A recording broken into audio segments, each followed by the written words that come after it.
Bismillahirrahmanirrahim. Assalamualaikum warahmatullahi wabarakatuh. Alhamdulillah wa syukurillah wa ni'matillah la haula wa la quwata illa billah, amma ba'd. Untuk cerita kali ini saya ingin menceritakan kisah nyata yang dialami oleh salah satu narasumber. Sebut saja Roni. Roni menceritakan kisah pengalamannya setelah membantu temannya yang meninggal dunia, yang membuat dirinya itu harus mengalami kejadian-kejadian horor seperti didatangi pocong lewat mimpi dan lewat nyata, yang membuat dirinya itu benar-benar sampai sekarang pun tidak bisa melupakan kejadian tersebut. Tapi sebelum saya menceritakan lebih lanjut tentang ceritanya Roni, saya ingin menyapa untuk sahabat Sunyi Sepi yang sudah dukung dan support. Terima kasih untuk kalian semua, dan semoga kita dan kalian selalu dalam lindungan Allah Subhanahu wa Ta'ala, diberikan nikmat sehat walafiat, dilancarkan rezekinya, dipanjangkan umurnya, dan dimudahkan dalam segala urusan. Amin amin ya rabbal alamin.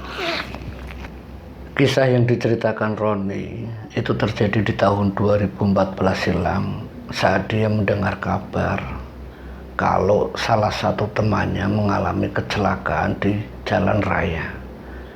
Kabar itu benar-benar mengejutkan Roni yang sedang nongkrong, karena temannya itu baru saja pamitan dengannya dan tidak berselang lama, baru 15 menit temannya meninggalkan dirinya.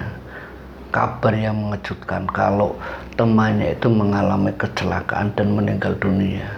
Dan saat itu pun Roni yang memang masih nongkrong di tempat biasa, yaitu di sebuah alun-alun bersama dengan rombongan yang lainnya. Dia mendengar kabar tersebut, dia langsung tancap gas motornya menuju ke tempat di mana temannya itu mengalami kecelakaan. Nah, salah satu temannya itu dalam keadaan yang lumayan parah. Nah, salah satu temannya itu pun juga mengalami luka yang cukup parah. Cuma dalam keadaan dia tersadar, dia mampu menghubungi, yaitu Roni. Nah, Roni yang melihat temannya yang terluka parah itu langsung meminta bantuan ke beberapa orang yang saat itu hanya melihat keadaan temannya yang terluka parah. Setelah temannya itu diangkut oleh mobil yang lewat, dibawa ke rumah sakit, Roni menghampiri ke temannya yang sudah meninggal dunia. Keadaan temannya yang berboncengan, yang satunya meninggal, yang satunya luka parah ini, tanpa pikir panjang, karena yang dilihat itu adalah temannya, dia langsung teriak histeris meminta orang-orang atau siapapun yang ada di sekitar Roni untuk mengangkat jenazah temannya. Nah, setelah jenazah itu diangkat ke salah satu mobil, entah itu milik siapa waktu itu, Roni meminta sama sopir tersebut untuk langsung diantar ke rumahnya. Nah, rumah Roni dan juga temannya itu memang tidak berjauhan, hanya berselang beberapa blok saja. Nah, sesampainya di rumah, kurang lebih hampir setengah jam perjalanan, mobil yang keluar dengan jenazah bersama dengan Roni ini membuat orang tuanya, temannya, dan juga beberapa tetangga lainnya yang lewat di halaman rumah temannya itu langsung teriak histeris melihat korban yang sudah berlumuran darah dan dalam keadaan meninggal. Orang tua temannya itu langsung pingsan karena melihat kalau anaknya yang meninggal dunia itu orang tua perempuan, seorang ibu, dan bapaknya yang mencoba membantu mengangkat tubuh istrinya, tubuh ibu temannya itu, meminta beberapa tetangganya untuk mengangkat ke dalam. Nah, sewaktu Roni yang turun dengan meminta bantuan para tetangganya untuk mengangkat jenazah temannya, untuk ditaruh di rumah, di salah satu bangku yang sudah disiapkan oleh keluarganya, jenazah itu dibaringkan. Dan saat kejadian itu, sampainya di rumah itu kira-kira jam 4:30 sore. Jam 4:30 sore inilah yang membuat ibunya, bapaknya, yang waktu itu bapaknya itu meminta tetangganya untuk secepat mungkin mengurus jenazah anaknya. Nah, Roni dan juga teman-temannya yang lain yang berdatangan menjenguk korban yang mengalami kecelakaan ini, mereka itu rame-rame mengurus jenazah tersebut. Ada yang siap menatakan ini itu dan sebagainya. Nah, tidak berselang lama, korban yang meninggal tadi lalu langsung dimandikan dengan keadaan wajah yang terluka, dengan wajah yang sobek, sementara di bagian pelipis kepalanya itu mengeluarkan darah yang terus menerus. Saat dikafani pun jenazah temannya itu masih mengeluarkan darah yang membuat kain kafannya itu berwarna merah itu di bagian kepalanya. Setelah dimandikan, ditalkin, sore itu juga jenazah itu langsung dimakamkan walaupun hampir maghrib. Nah, keadaan sore, keadaan petang hari itu, keadaan sore hari yang menjelang maghrib, jenazah diantar ke pemakaman bersama dengan keluarganya dan juga pelayat yang lain. Roni yang waktu itu ikut melayat, dia yang membopong dan membantu untuk menaruh jenazah di liang lahat. Roni itu di bawah di salah satu liang lahat bersama keluarganya yang yaitu kakak-kakaknya.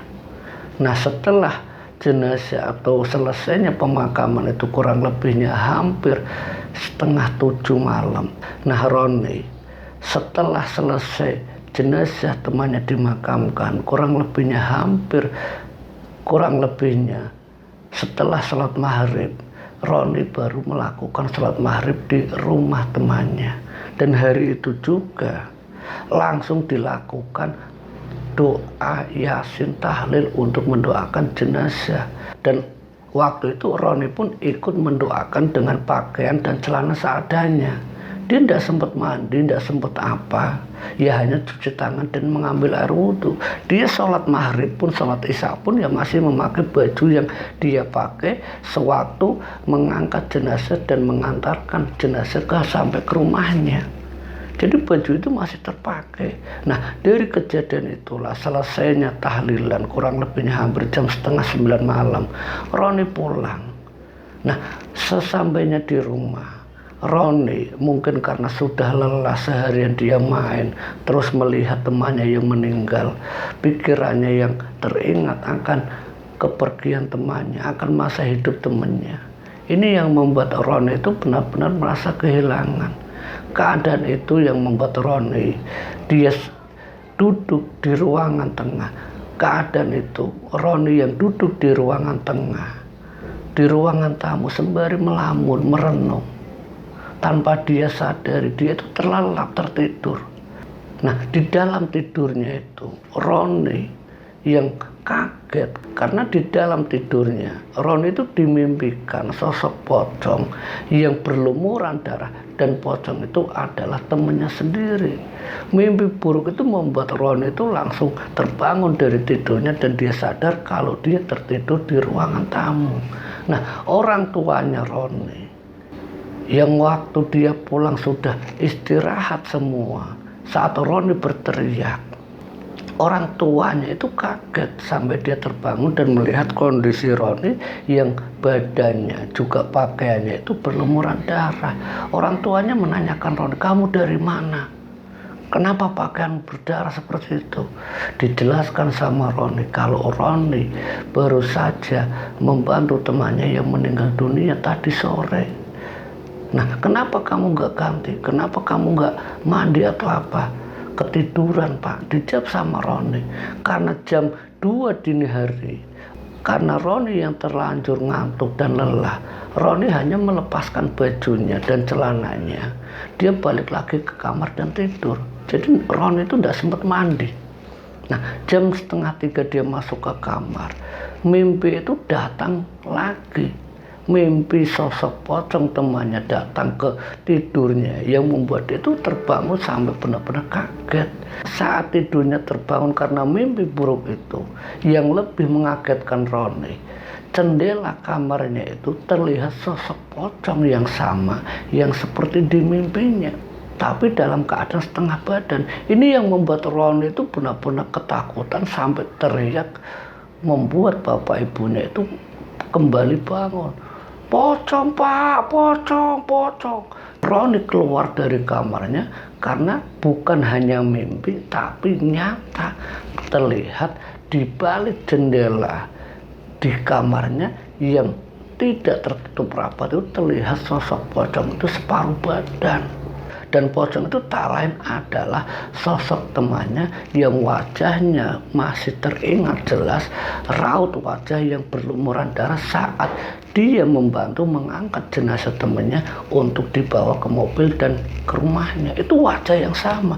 Ini yang membuat Roni itu benar-benar ketakutan sampai dia keluar, membuat orang tuanya terbangun. Dan malam itu sampai pagi harinya Roni, bapaknya, ibunya, dan yang lainnya itu tidak bisa tidur gara-gara Roni yang memimpikan mimpi buruk melihat pocong temannya dan melihat secara nyata pocong tersebut.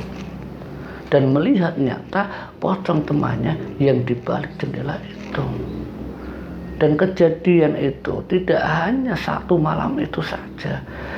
Di hari ketiga itu terus-menerus hampir 1 minggu lamanya.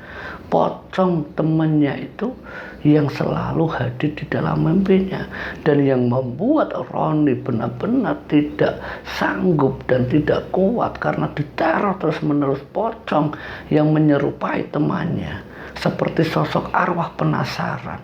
Ini Roni itu sampai dia mengatakan ke bapaknya, "Pak, tolong Pak, Roni ketakutan Pak, setiap malam Roni selalu dihantui pocong teman Roni sendiri."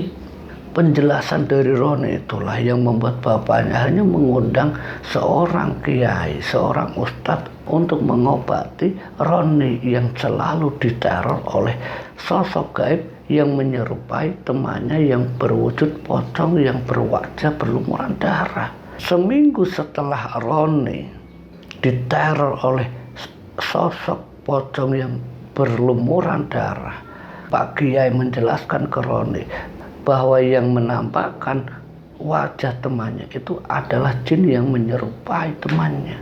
Kamu jangan takut. Tapi yang dikatakan Pak Kiai, jangan takut bagaimana? Pocong itu selalu muncul dimanapun dan kapanpun.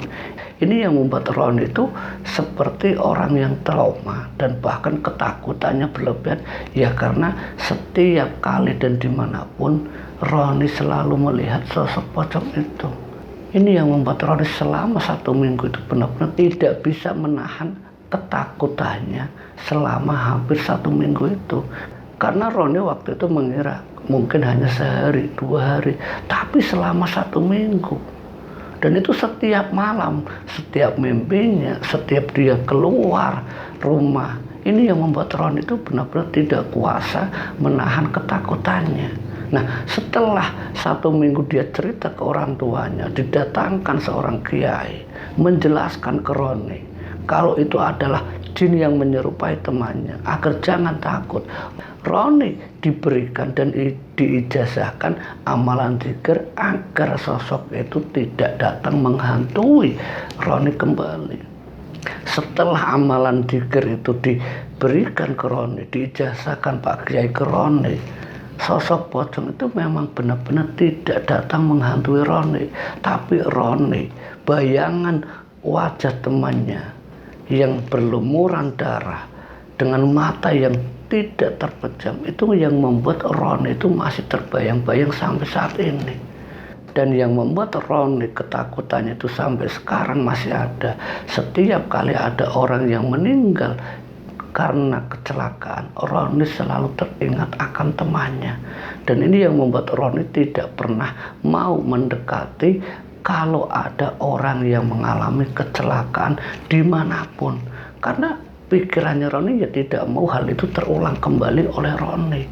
Jadi yang dilakukan Roni ketika ada orang yang mengalami kecelakaan, entah itu dalam keadaan masih hidup ataupun meninggal atau bagaimana, Roni lebih memilih untuk menghindar dari kerumunan, yaitu orang yang mengalami kecelakaan.